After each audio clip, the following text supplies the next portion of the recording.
Welcome back to Catalyst Conversations. And today we're meeting with a special guest, a friend of mine for, over a decade now, maybe 15 years. Yes. We have known each other. And he has been somebody who has educated me, taught me how to understand St. Bernard Parish, how to understand the state. I am not from here. I am from Phoenix, Arizona. And so he has been somebody that's been instrumental in my life in teaching me how to go about life here, because it was a foreign place to me when I first moved here.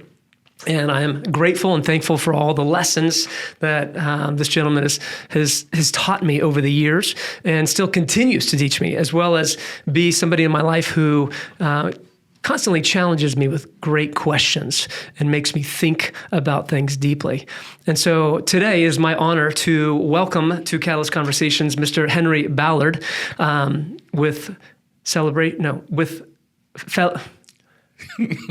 Christian Fellowship. Yes, Why could I not get that out? I don't know. Well, welcome, Henry. Glad to be here. Thanks for inviting me to come and have this conversation. I've been looking forward to it. Didn't know what to expect, but hey, we're here. Well, good. This is casual. Okay. And so I want this to be free-flowing. This is no sermons from me, no sermons from you. This is about, our typical conversation that we have had many conversations over the years where there's banter, there's disagreement, But the difference is the camera's on. So you have to watch what you say, yes. So we have an event coming up in January that you and I have been discussing, and I'm going off script a little bit here, but we just had a great conversation about what that's going to look like.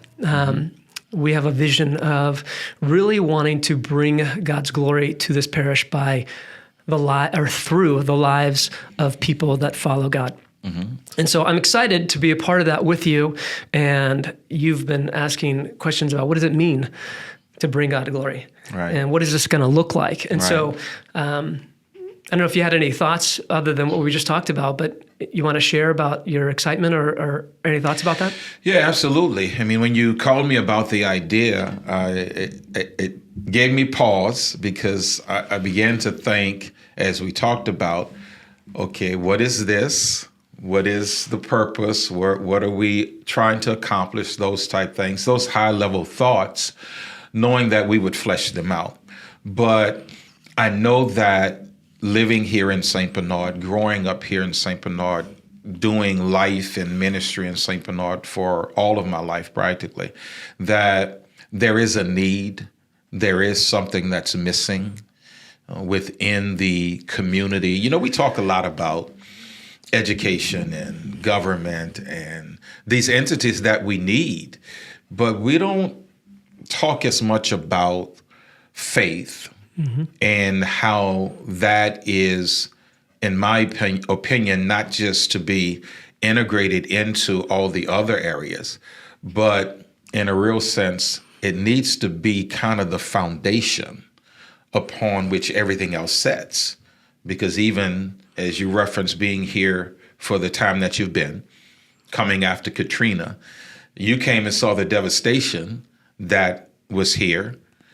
Everything was turned upside down, but most of the structures, like the one we're in today, that was able to stand and be rebuilt was because of the foundation that it had.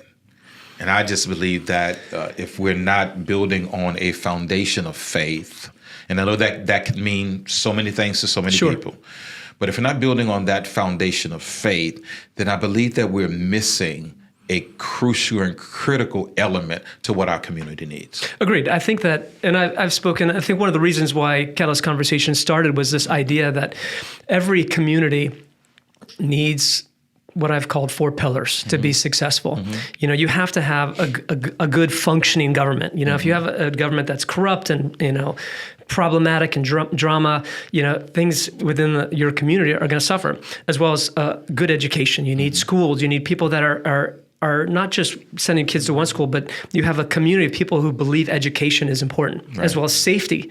You have to have safety, fire, sheriff's department. But I think the last pillar, the fourth pillar, like any chair needs four legs. Every community needs four pillars. And this fourth pillar is exactly what you just said, has been missing, or it has slowly been drowned out. There's something happening not just locally but nationally, where faith has decreased, and you are seeing it affecting all the other three pillars. And so, without having a conversation, like you just said, people love to talk about government, sheriffs, safety, all these other things, education. Right. But the conversation about God and the conversation about faith was almost non-existent. And so I think as leaders, as pastors, it is our responsibility to turn up the heat and create that conversation. Right. And bring it back to the forefront, and not in an obnoxious way. Right. In a way where Paul says that it should be a sweet smelling fragrance, right? We should be magnets. People should want to be a part of what we're doing. Yeah.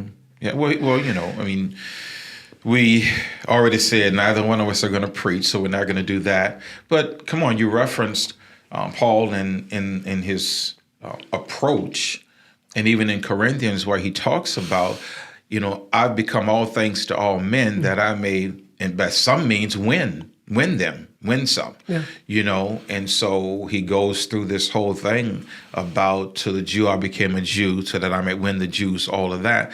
But I like how he ultimately gets to, even for those who are without the law, I become one as without the law, but I'm not without the law of Christ. Right.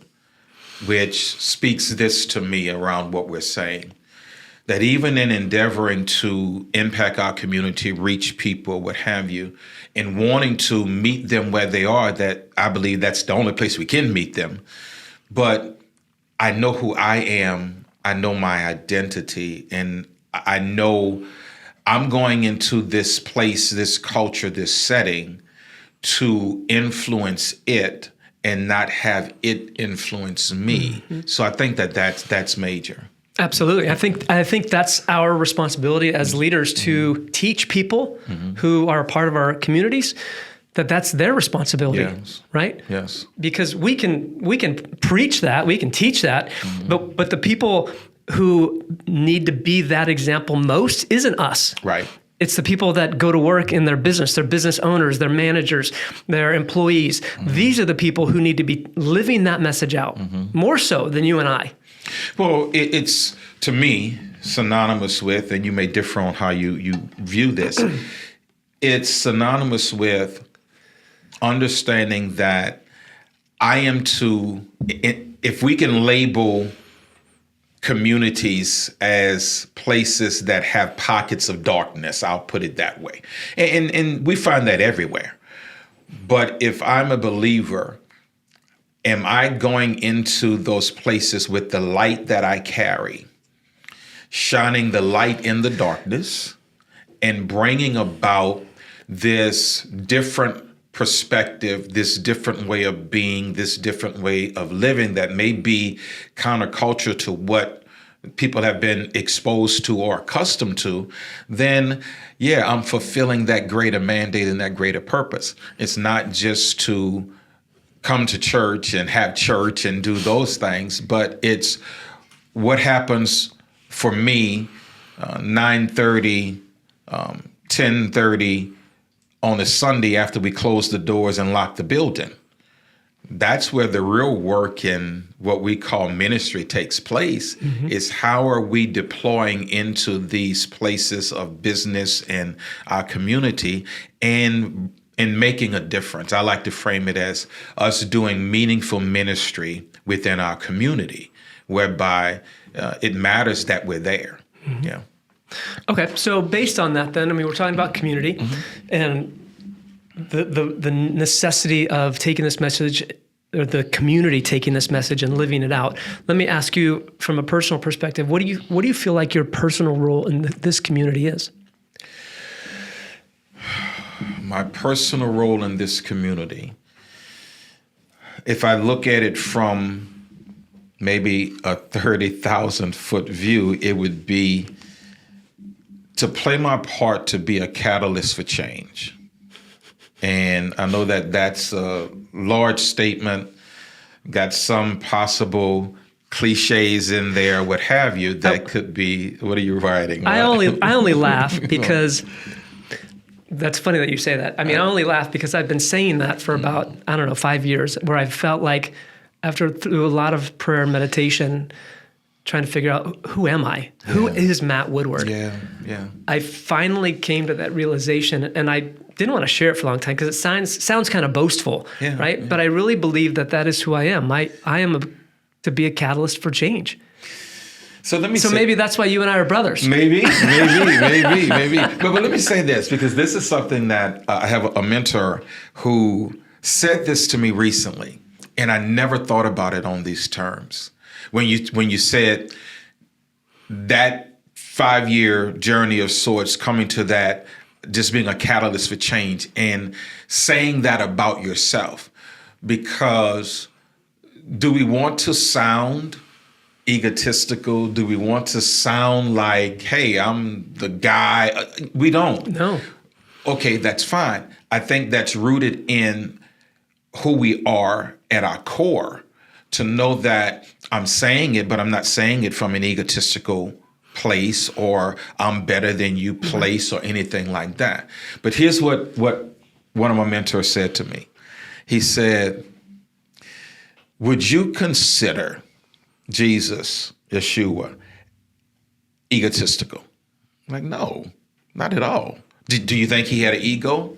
No, come on, man. What are you talking about? No. He said, but everything we know about him, he told us. Mm-hmm. I'm like, wow. Everything we know about him, he told us.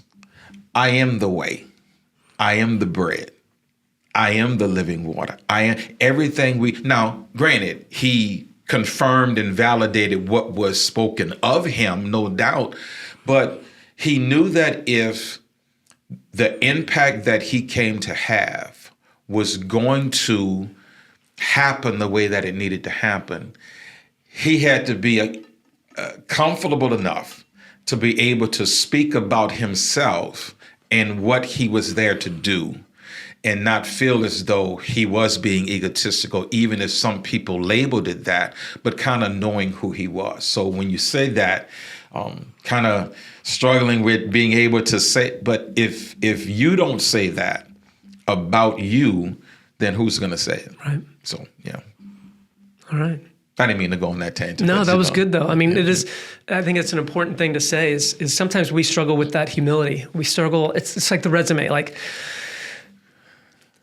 I've always been somebody who struggled on putting a resume together, because I'm like, well, like, this is my job requirements, but I'm supposed to put on like what I'm good at. Like, I've always struggled with like it's like telling people, yeah, I'm really good at this, I'm really good at that, because like there's that humility ego thing that I've always wrestled with back and forth. But I think it goes back to what you just said, which is powerful, is that it's okay to finally admit that this is who you are, and be okay with that. And it's going to be criticized. It's going to be, confronted. You're going to have the naysayers. You're going to have all of these things that come along with it. But the greater good that's served for me to talk about who I am and what I do for those who are already looking for it, desiring it, and searching.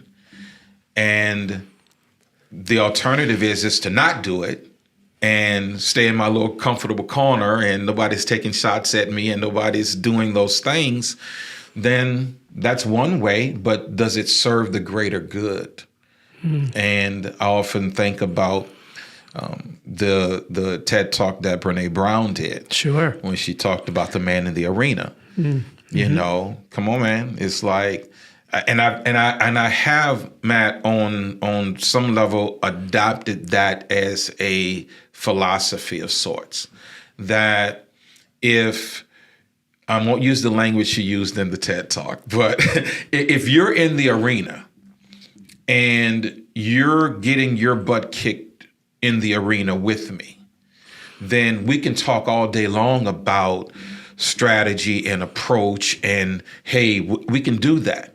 But if you're sitting in the cheap seats, if you're way up there and you're criticizing what I'm doing down here in the fight, I really don't care to hear what you have to say, because you're not in the fight.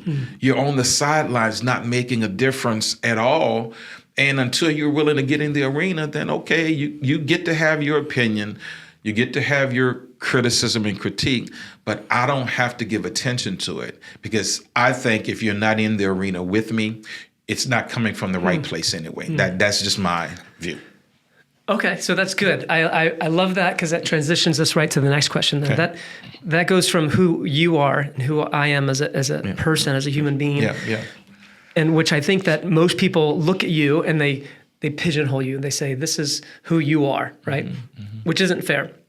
But I think they pigeonhole you because of the next question, which is, what is the role of church in the community? Okay. That question is one that I can honestly say I still wrestle with, but I've wrestled with it for 27 years. 27 years ago, kind of starting our church, our ministry, our community with 6 people, and thinking, first of all, who in their right mind would do this? And the guiding thought and principle that I had way back then, that's kind of been further crystallized now, but was this: I'm not just starting a church to have another church. It wasn't a knock or put down on any church that was already in existence. But I knew for me, I wanted it to be a place, a community of believers that made a difference where they were planted, that made a difference and impacted the surrounding area where they were serving. So I had that thought way back then about being a ministry that made a difference in the lives of people. And I think that has held true for me down through the years, that's what I endeavor to do. So when in Matthew 4, if we can just connect it to scripture for me, in Matthew 4, when Matthew begins to write about Jesus's ministry, early on he sets the stage. And he went throughout all the synagogues in Galilee, teaching in their synagogues, preaching the gospel of the kingdom, and healing the sick. I think that those 3 elements are what ministry is all about. It's what ministry is all about, because all 3 of them, in my estimation, is what's going to advance the kingdom, not my church, my denomination, no. It's going to advance the kingdom. So for me, the way I make it make sense is this: that if church is going to be impactful and advance the kingdom, there's going to have to be clear teaching to, as I frame it, to those who are hungry. I mean, clear teaching to those who are hungry is a nice way of putting it. Those who are starving for just truth, right? Clear teaching. But coupled with that, he came not only teaching in their synagogues, but he also came preaching. So clear teaching, yes, but just this compelling preaching that heralds the good news of the gospel of the kingdom. So those 2 elements are important. But then the third one, and he went about healing all who were sick of any disease or whatever. I like the Message Bible on that, because it says he went about healing any who had physical, mental, emotional issues or sicknesses, which speaks this to me: should we not also be engaged in a comprehensive healing that's needed in our community? Well, I think, to jump in really quick, I I think that is crucially important and missing. I think sometimes when we think of healing, we go right to the blind man or the crippled, or the man with leprosy. I think that we look at the Bible stories and think, oh, look at that, And I don't, and to connect this to what you're saying, yeah. If there's a drought, if you will, of clear teaching, okay, yeah. In some ways, compelling preaching, yes. But in the big scheme of things, maybe here in St. Bernard and surrounding communities or in other communities around the world, that you have those.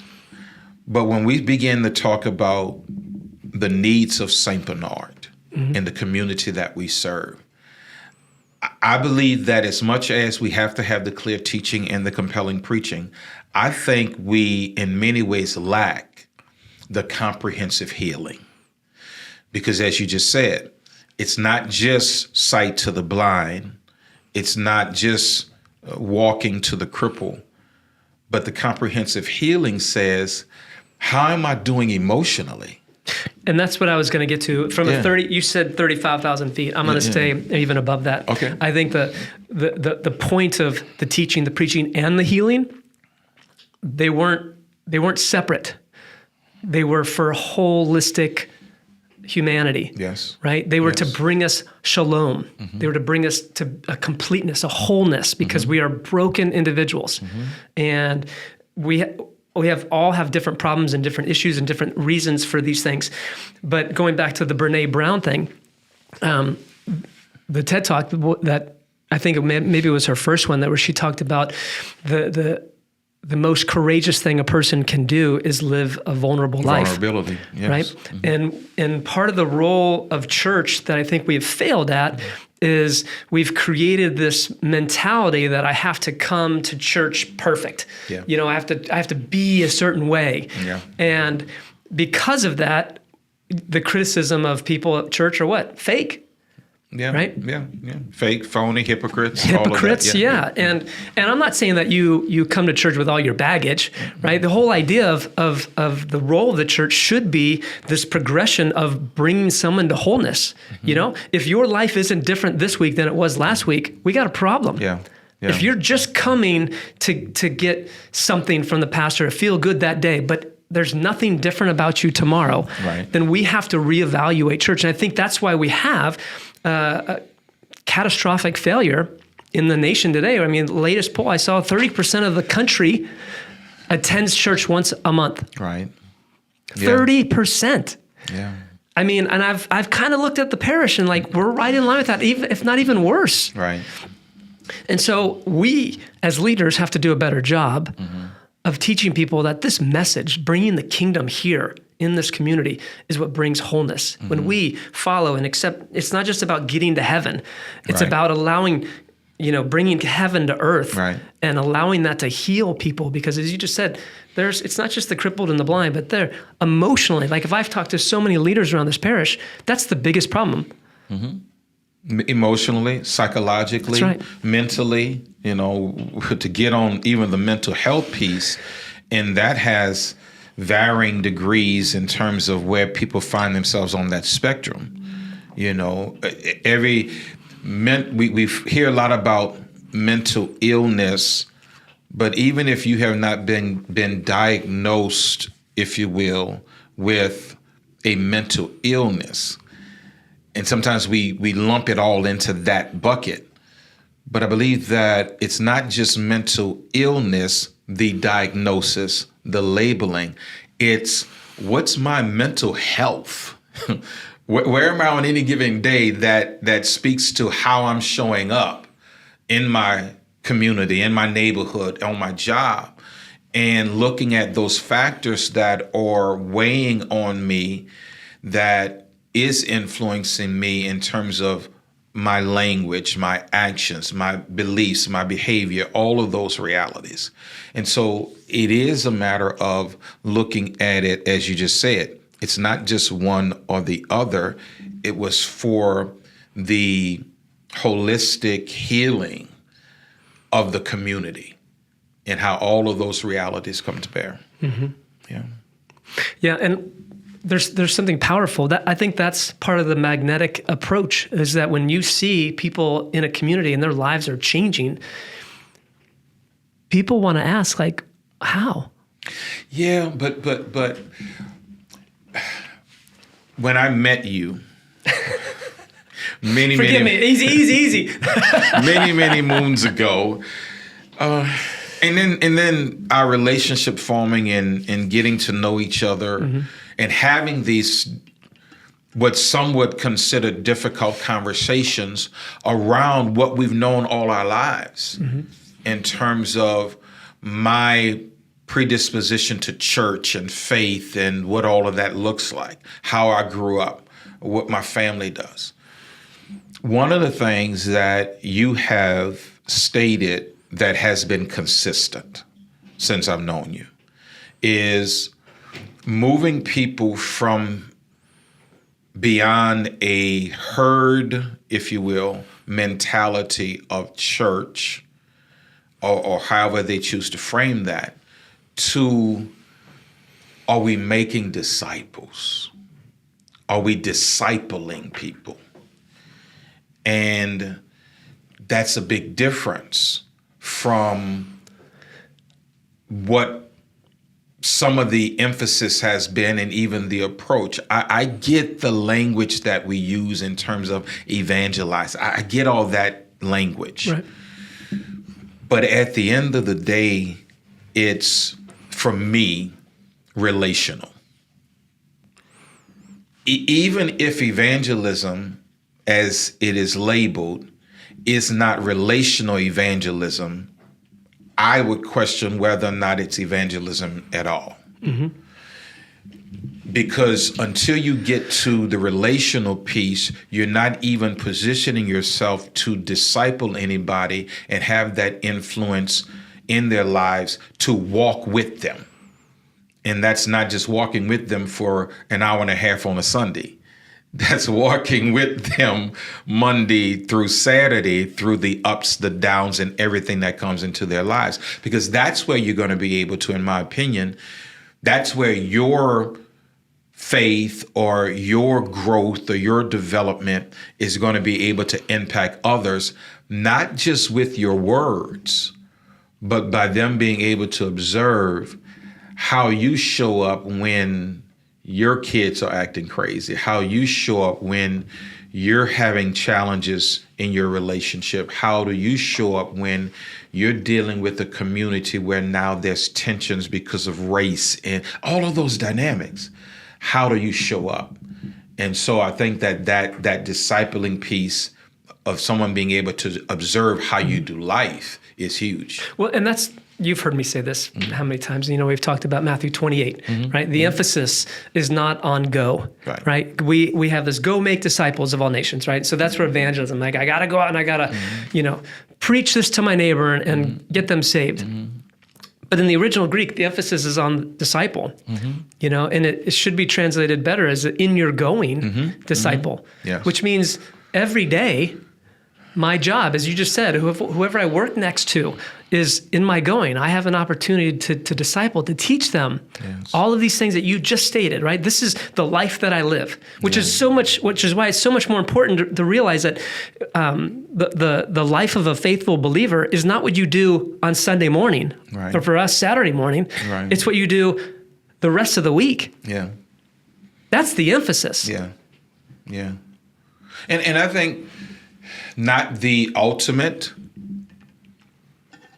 goal for his glory in terms of the event that we're planning, but if not a macro, a personal micro goal could be, who am I going to connect with on that day? Might be somebody that I've been knowing, that I'm familiar with, that is a part of the community where I go to church and all of that.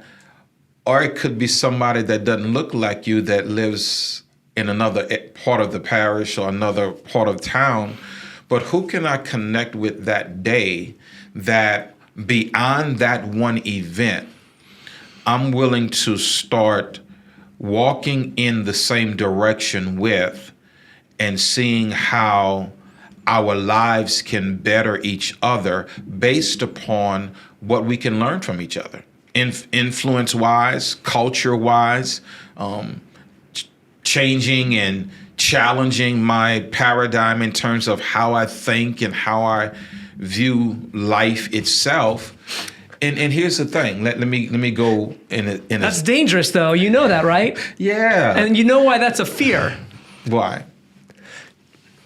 You're asking people to be open-minded. Yeah. The problem with that people, and I'm 100% in agreement with you, but the problem that people have to get past is that to be open-minded risks you might have your mind changed. Yes. And you said walk with people of have different mindsets or different ideas, right? We are living in a world that is becoming more and more polarized every day. Yes. And I don't want, if you have a different opinion than me, I don't want to walk with you. And I think you're right over the target. Like this is where we have to get back to. It's not just this event. Hopefully this event sparks that idea. Like, hey, I want to get to know. Like for me and you, like we're very different. Right. You know. Right. But I wanted to learn. You know, I knew that this place is different. There's something I don't understand this, and so. Help me understand your position. Help me understand why you do what you do. Help me understand why you believe what you believe. I don't have to agree with it. But to get to know you, I should have a level of empathy to say, I want to understand. Right. And if I want to make things better in this place, I should have more of that. Yeah. There has to be a willingness to maybe even, and this is nothing new, to find the common ground, whatever that common ground is. And even to speak to the event, I think to put on an event like this, the common ground that bringing these different faith communities together, different denominational affiliations or theological bents or how they view spirituality, bringing all of these together. But if for this event, we can settle on this, the common ground is we can all agree that our lives, our efforts ought to be for His glory. Then we have a great starting point.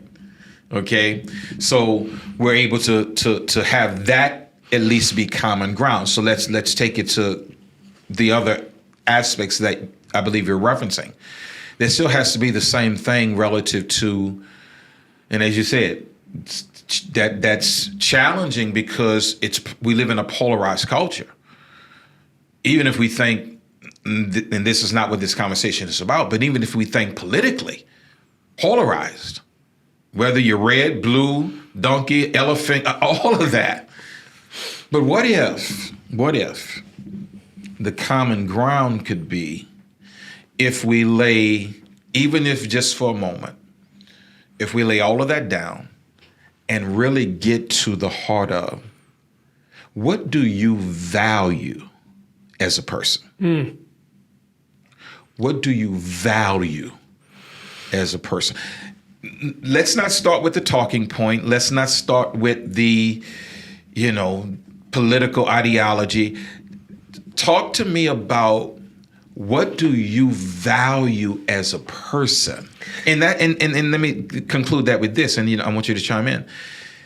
And that's no doubt going to be rooted in how you grew up, your predisposition, your all of that, which again, but if we start there, I have a sneaky suspicion, as much as you just referenced, as much as you and I may not agree about whether it's theologically, whether it's sociologically, whatever that is, I believe if we talk long enough, our humanity has to at least find something that says, wow, I value that as well. It may look a little different from how I grew up and in my community, but I value that as well. Mm-hmm. And is that then not a starting point to have the catalyst conversations that need to take place?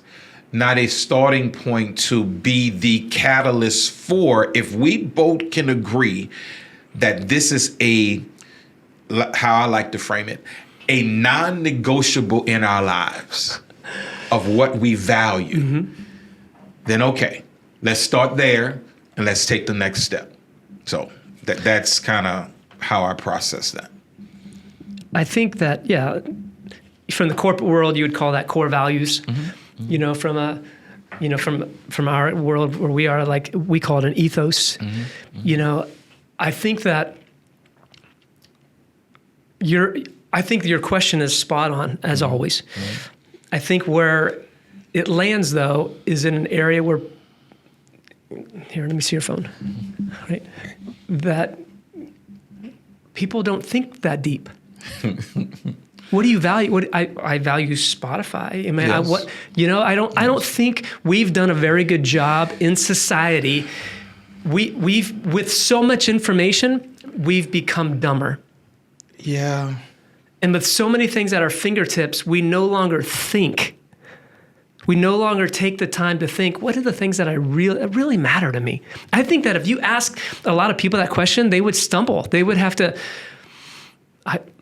what do I really value? I think that's a difficult question. I think it's a profound, necessary question. Yeah. And I think that you hit it right on the head. I think it needs to be more of us or people getting together and creating a catalyst of conversations mm-hmm. to get people to think about that. Because mm-hmm. I don't think people really know what they stand for. Mm-hmm. I don't think they really have principles and values that they say, I'm not going to break this principle in my life. Right? Lying, cheating, and stealing. Nope, right. Not going to do that. Right. Well, unless it's IRS taxes, or unless my daughter needs to get a better grade. Yeah. I mean, what are the actual values that you live for, that you believe in? Mm-hmm. I think those have been so muddled mm-hmm. that people. It goes back to the idea of building your house on rock or on sand. Like, I think people don't recognize what that parable is all about, and because of that, we've lost that idea of values. Well, I think about it this way. And I agree with the whole idea behind it being muddled and people not maybe being able to have that level or depth of conversation. But I believe that we may have to reverse engineer it. Agreed. Okay? And in thinking about that, I'm thinking even as Jesus discipled, and he did it more often than not by asking them questions. Come on. Whom do men say that I am? Mm-hmm. Who do you say that I am? So that whole dynamic. But when I say reverse engineering it, people know what they know, even if they don't know why they know it, or they have answers, but without the right question, mm-hmm. they don't even know that they pretty much have the answer that they've been looking for a long time. So reverse engineering it is, this is how you keep showing up. This is what you're doing. This is what frustrates you. This is what aggravates you. This is what ticks you off. This is all of those emotional dynamics. But then to be able to ask the question and answer why. Why do you get so upset, riled up, borderline offended when you see that or when you hear that? And when we're able to ascertain that and then continue backing it up, I look at it and say, if we're challenged with figuring out what we value, if I just ask it, what do you value? I don't know. But again, what upsets you? What when you look at our community, what are you saying it shouldn't be that way? All of these things. And then you're able to peel back those layers and say, could it be for you, this is a non-negotiable in your life, which translates into this is a value that you have. Now, you may have not thought about it in those terms, but okay, if we do the hard work and heavy lifting, we can get to what this person truly values. We can have a debate all day long of whether or not it's a good value, bad value, but we all have them. But it, as you said, it takes the willingness to have the tough conversation, going back to Brené Brown, the willingness to be vulnerable, the willingness to show up and say, this is who I am.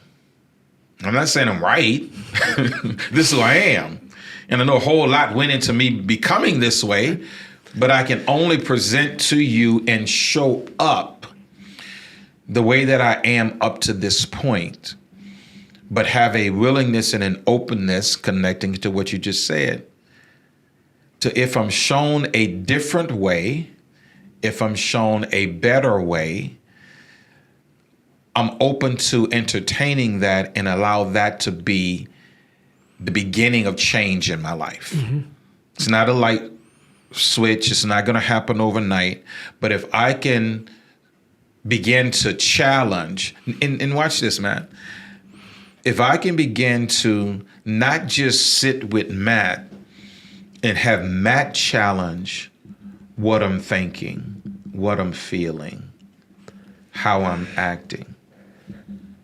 But if I can start to sit with my own thoughts and my own self and say, man, why do you even think that way? Why do you keep responding this way? I know you're part of this group, but do you really believe that? Do you really think like them? Or is it just how you grew up, where you've been, and you've kind of adopted it, but never critically thought about it? I think that's a level that it has to get to, because you're once we're done talking today, we're gonna leave here and we'll see each other again when we have to meet again. But in the in between, I'm riding home with me. Right. And just to jump in, for somebody who has studied history from Marcus Aurelius, to Jewish Talmud, one of the things that really separates us, and, I talk a lot about ancient wisdom, and I teach on it a lot, leadership courses on it and all these other things. One of the things that you find in all of these writings, especially in Marcus Aurelius' meditations, like he writes these down, and he meditates on them. We've lost the capacity for a lot of people, and I'm speaking generally, right. to stop and listen to our own thoughts. If you do, typically you're just dwelling on what you're angry about, as opposed to thinking deeper about what you just said, asking questions. Why am I feeling this way? Why did I react that way? Is there something else inside of me that's causing me or triggering me to react in a way that's negative all the time? Right. Or to read a passage of scripture and say, wow, what does this really mean? And how does this affect my life? We are such a fast-paced society, going from job to podcast to Facebook to Reels. We're so, what's the word? Constantly being fed visual stimulation. My question to you then, how do we reverse engineer to get people back to the common sense, or to the ancient wisdom of thinking? Practically, I can only speak for what I do. And it is really a recent thing that I began to implement. And I've labeled Thursday. Anybody can pick any day. And I've labeled Thursday as my thinking day. I mean, I think that unless we get that practical with it, we won't do it. Mm-hmm. Thursday is Henry's thinking day. So, as crazy as it may sound, we're having this conversation today. This is a Wednesday. Tomorrow's Thursday. Mm. So there's a thoughts that you've thrown out, and I'm making mental notes about that. Wow, Matt said this. I'm making a mental note. Now, when we leave here, I'm going to write that down. Now, it might even be a thought that I don't know whether or not I wholeheartedly agree with what Matt just said. Or I do agree with that, but why? But whatever the thought is, I'm going to write that thought down. And I'm going to schedule, hear the practicality, I'm going to schedule an appointment tomorrow with that thought. However that looks in my day. Could be 10 minutes, could be 15 minutes, could be 30, whatever it is. But that's my thinking day. So tomorrow I'll spend that amount of time, whatever I etch out, those 15 minutes, and say, I'm going to think about that conversation and what did that conversation really say to me? Or what are my thoughts around that? You know, I think unless we get that practical, we won't do it. I just don't buy into the notion we don't have time. You know, the fast-paced technological advances, all that you talk about. Yeah. Because to say we don't have time, but then you can have a conversation with the next 10 people you see today and ask them this question. What television show on Netflix or any other platform have you binged? Mm-hmm. Now, that's a whole can of worms for me. Because when my wife and I are at home and she want to watch something, the first thing I look at is if it says 2 seasons, I'm like, hold on. It says 2 seasons? I'm like, oh. Limited series is at least 6 episodes. Yeah. So I've given into that. But my point is, we'll watch 1, we'll watch 2. Now, it's already 11:30 at night. And here's what my wife will say. Come on, one more. I'm like, babe, it's 11:30. Yeah. And then one more. All right, come on. But so the old saying, we do what we want to do. Sure. We give ourselves to what we want to give ourselves to. And that speaks to the values and maybe even what are we willing, and maybe this will bring us back around. What are we willing to truly place a priority on and say, we're doing this event because we sense that it really matters. We don't know. We don't know how it's going to turn out, what's the attendance going to be, who's going to buy in, who's not going to buy in. We're yet fleshing all of that out. But what's keeping us moving in that direction is the notion that we sense that this is something that our community needs. And that we need to make a priority. Will we learn a lot from it? Absolutely. Will we learn what works and what doesn't work, or what we could have done differently? For sure. But at least on the back end of it, we will have taken the journey, and we now have possibly more than we had before to say, now where does this road lead? But I think it starts with us at least buying into the notion that you calling and you pitching it, something about it resonating with us, saying that this has to be a priority now for where our community is, where our world is, even if others don't sense it, as you framed before, as leaders? Is it what we are sensing that is crucial? Well, you said Brene Brown, but it's Theodore Roosevelt who Yes. wrote The Man in the Yes. Arena. Yes. And that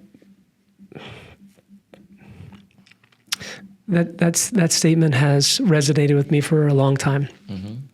And it takes courage to say, I'm going to put myself out there, that we are going to put ourselves out there when everybody else could say, well, why are you doing that? I mean, what if it fails? What if nobody shows up? What if that's, I mean, it's taken a long time to just be okay with the fact that it doesn't matter what people think. I feel, I sense, I can hear that something needs to be done, and I feel like this is where we are headed. And it's just my job to be obedient then. If I'm to be in the ring, then step into the ring and call as many people as I can to join us in the ring. Because that's really where change happens. Yes. If we just continue to spectate and just continue to watch other people, nothing changes. I think as you take your own journey, and even the notes you jotted down about yourself that we already talked about, I think a further clarity that you'll receive around a lot of this is just that. What does this look like going forward for you? Because we're endeavoring to bring together a community open to all, practically, people of faith and those who sense this need. But beyond that, the next step, iteration of it could very well take on a different look for you individually, as it could possibly take for me or Trevor or Chris or any other pastor who's a part.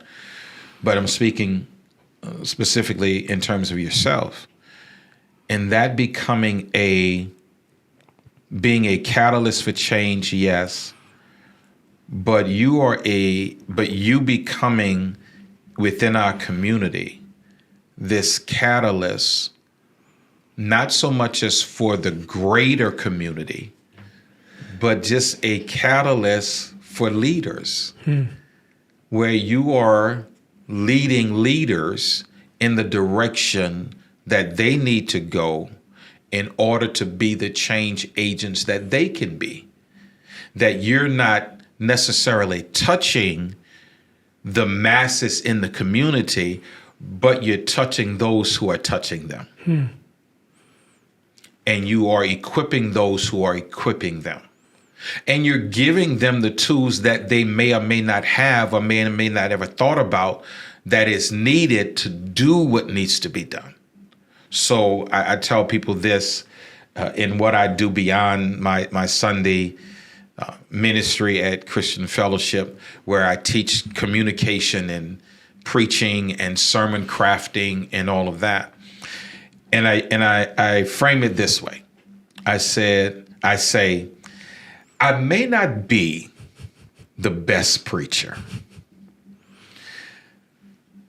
I don't think that Michael Jordan, I don't think that Phil Jackson could beat Michael Jordan. I don't think that Phil Jackson could beat Kobe. I don't think that Phil Jackson could beat Shaq. But none of them became who they were without a Phil Jackson. So I may not be on the Mount Rushmore. I may not be the GOAT. I may not be on the Mount Rushmore of preachers, the Mount Rushmore of communicators.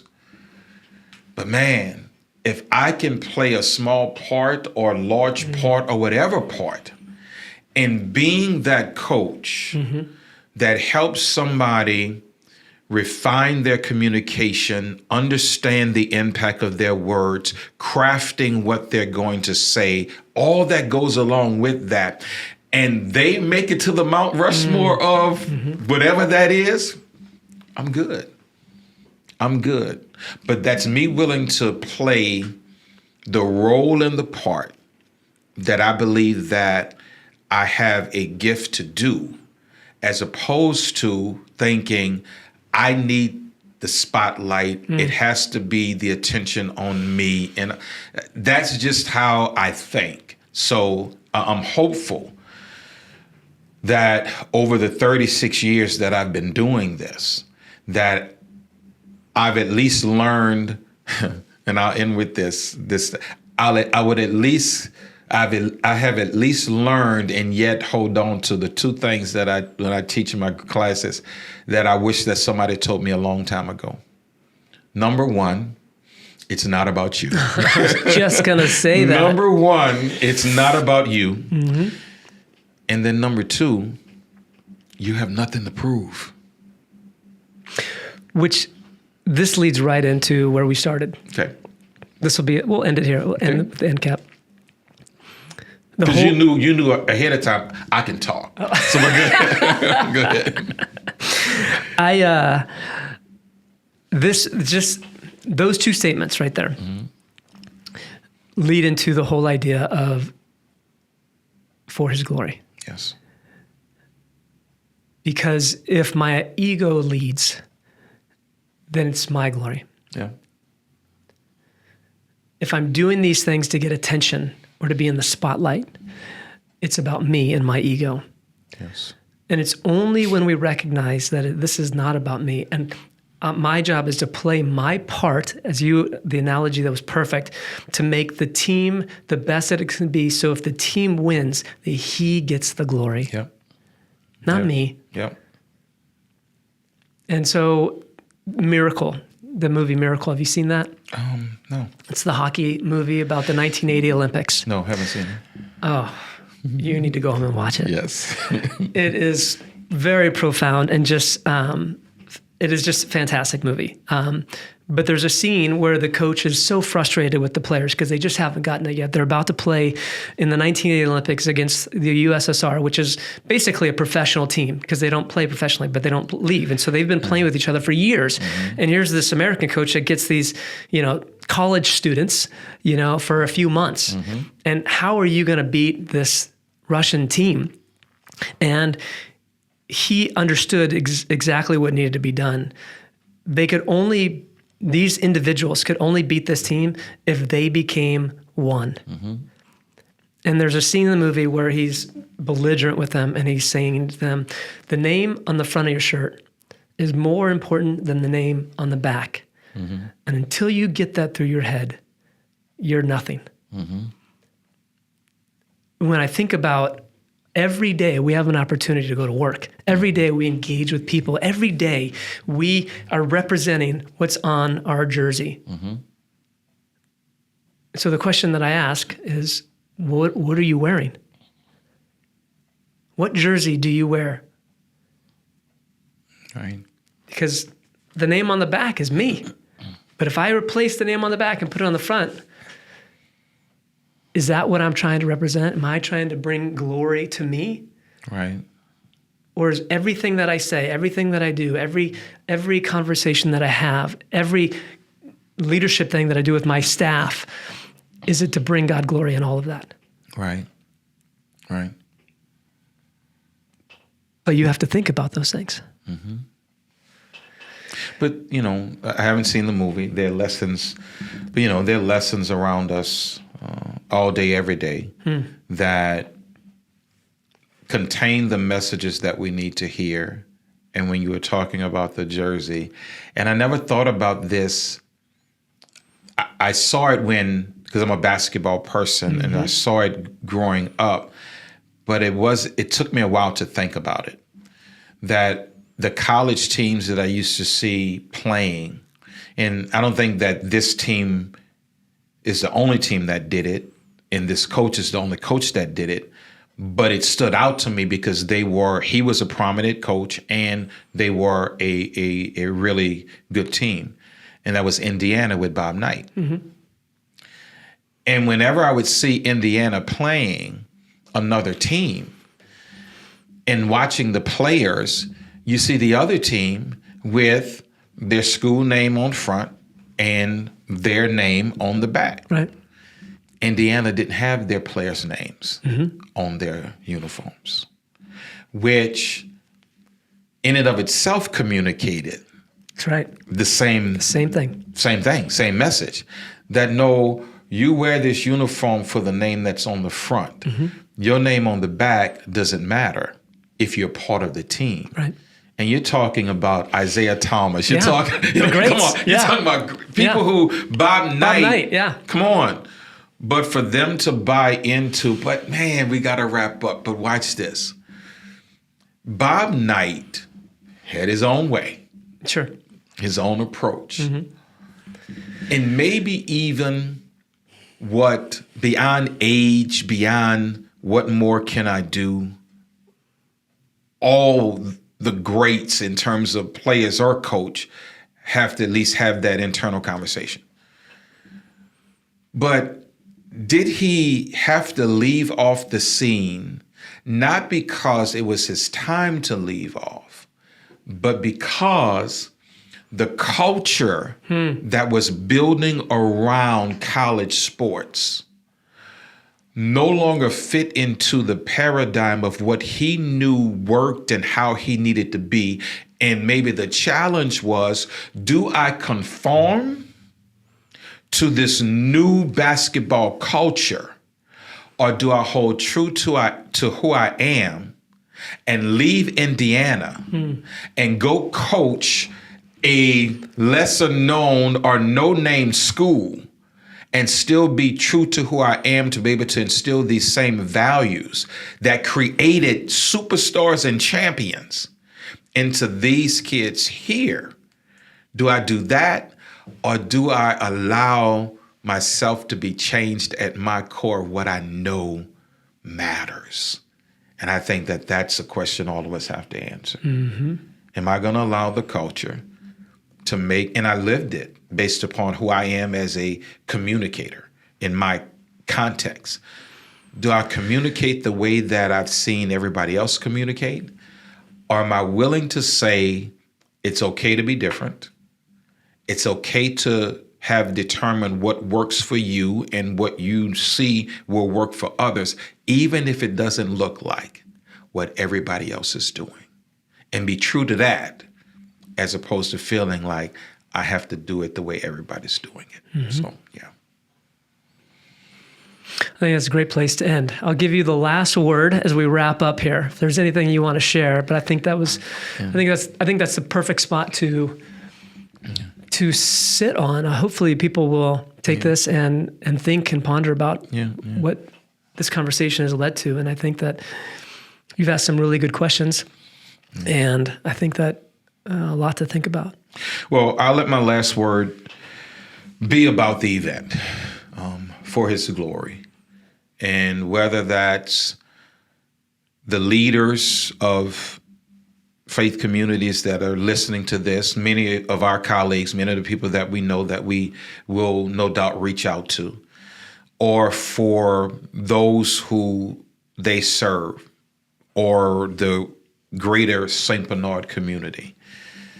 The message is really, really the same. My last word to them is the same. That unless and until we recognize, not about us, nothing to prove, and we have to begin to prioritize what really matters. And not my saying, but I pull from people. Let's be the change we want to see. That's it. Let's be the change we want to see. I can come up with a quick list of 10 reasons why I don't have time, why I may not, I could question whether I should be a part of this. We can all do that. But what is the change you want to see? And I'm willing to be the change and part of the change that I want to see. And I'm hopeful and yet prayerful that others will do the same. Amen. Well, Henry, thank you for coming. It's a Thanks great conversation, as always. Thanks for having me. Yes, and I hope we can do more of these. This would be great. We will. Thanks, sir. Not a problem.